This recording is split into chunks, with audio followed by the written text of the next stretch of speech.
சற்று முன் வெளியான முக்கிய அறிவிப்பின்படி ரேஷன் அட்டைக்கு தீபாவளியை முன்னிட்டு மிக மிக முக்கியமான மகிழ்ச்சியான தகவல் ஒன்று வெளியாகி இருக்கு.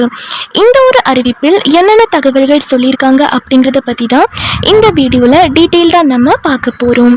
ஸோ வீடியோவை நீங்கள் கடைசி வரைக்கும் முழுசாக பாருங்கள். அப்போ தான் என்ன சொல்கிறோம் அப்படிங்கிறது உங்களுக்கு புரியும். நீங்கள் இப்போ தான் புதுசாக நம்ம சேனலுக்கு வரீங்க அப்படின்னா இப்போவே டிடி தமிழ் அப்டேட்ஸ் சேனலை சப்ஸ்கிரைப் பண்ணிக்கோங்க. சப்ஸ்கிரைப் பண்ணாதவங்க சப்ஸ்கிரைப் பண்ணிக்கோங்க. அண்ட் கூடவே பக்கத்தில் வர பெல் ஐக்கானையும் கிளிக் பண்ணி ஆல் அப்படிங்கிற ஆப்ஷனை செலக்ட் பண்ணிக்கோங்க. ஸோ அப்போ தான் அனைத்து புதிய தகவல்களுமே உங்களுடைய மொபைலுக்கு உடனுக்குடனே நோட்டிஃபிகேஷனாக வந்து சேரும். அண்ட் வீடியோக்குள்ளே போகிறதுக்கு முன்னாடி இந்த வீடியோ உங்களுக்கு பிடிச்சிருக்கு அப்படின்னா இந்த வீடியோவை லைக் பண்ண மறந்துடாதீங்க. மறக்காமல் லைக் பட்டனையும் கிளிக் பண்ணிக்கோங்க. ஓகே, இப்போ வாங்க வீடியோக்குள்ளே போயிடலாம். வருகிற தீபாவளி பண்டிகையை முன்னிட்டு குடும்ப அட்டைதாரர்கள் அனைவரும் பயன்பெறும் வகையில் அவர்களுக்கு முக்கியமான மகிழ்ச்சியான அறிவிப்பை தமிழக அரசு வெளியிட்டிருக்காங்க. குடும்ப அட்டைதாரர்களுக்கு ரேஷன் கடைகள் மூலமாக அரிசி இலவசமாகும்.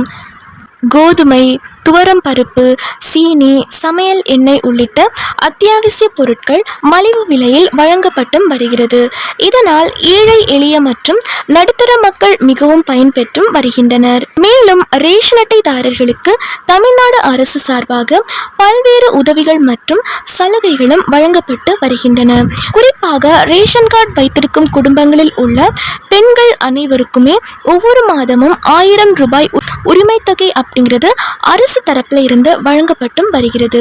ரேஷன் அட்டைதாரர்களுக்கு ஒவ்வொரு ஆண்டும் தீபாவளி மற்றும் பொங்கல் பண்டிகையை முன்னிட்டு பரிசு தொகுப்பு வழங்கப்படுகிறது. பொங்கல் பண்டிகை நாளில் பொங்கல் வைப்பதற்கான அரிசி, வெல்லம், மளிகை பொருட்கள் மட்டுமல்லாமல் வேஷ்டி, சேலை, கரும்பு போன்ற பொருட்களும் வழங்கப்படுகின்றன. இது மட்டுமல்லாமல் ரொக்க பணமும் வழங்கப்படுகிறது. சில நாட்களுக்கு முன்னர் பிரதமர் நரேந்திர மோடி அவர்கள் நாட்டு மக்களுக்கு தீபாவளி தினத்தன்று சர்ப்ரைஸ் பரிசு காத்திருப்பதாக அறிவித்திருந்தார். ஜிஎஸ்டி விஷயத்தில் நிவாரணம் மற்றும் பல்வேறு பொருட்களுக்கான வரி விலை குறையும் என்றும் அறிவித்தார். இதுபோன்ற சூழலில் தமிழ்நாட்டு மக்களுக்கு தீபாவளி பரிசு வழங்க மாநில அரசு முடிவு செய்துள்ளது. தீபாவளி தினத்தன்று ரேஷன் அட்டைதாரர்களுக்கு இந்த முக்கியமான அறிவிப்பை தமிழ்நாடு அரசு வெளியிடும் என்று கூறப்படுகிறது. இது குறித்து கூட்டுறவு மற்றும் உணவுத்துறை அதிகாரி ஒருவர் கூறியதாவது, தீபாவளி பண்டிகைக்கு இன்னும் 2 மாதங்கள் உள்ளன. ஆனால் அதற்கு முன்னதாகவே டெல்லியில் சமீபத்தில் சுதந்திர தின விழாவில் உரையாற்றிய பிரதமர் மோடி நாட்டு மக்களுக்கு தீபாவளி அன்று மிகப்பெரிய பரிசு காத்திருக்கிறது. ஜிஎஸ்டி வரி குறைக்கப்படும், அத்தியாவசிய பொருட்கள் மீதான வரிகள் குறைக்கப்படும் என அறிவித்தார். இந்த அறிவிப்பை பற்றி தான் தற்போதும் பலரும் பேசி வருகின்றனர்.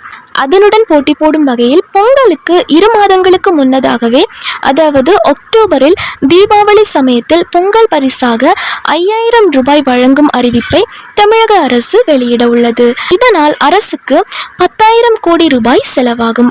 அதற்கான நிதி திரட்டும் பணிகளில் கவனம் செலுத்தி அவசியமில்லாத செலவுகளை குறைத்து நிதி ஒதுக்கீடு செய்வதற்கு வழிவகை மேற்கொள்ளுமாறு நிதித்துறையை அரசு அறிவுறுத்தியுள்ளது. இவ்வாறு அவர் கூறியுள்ளார்.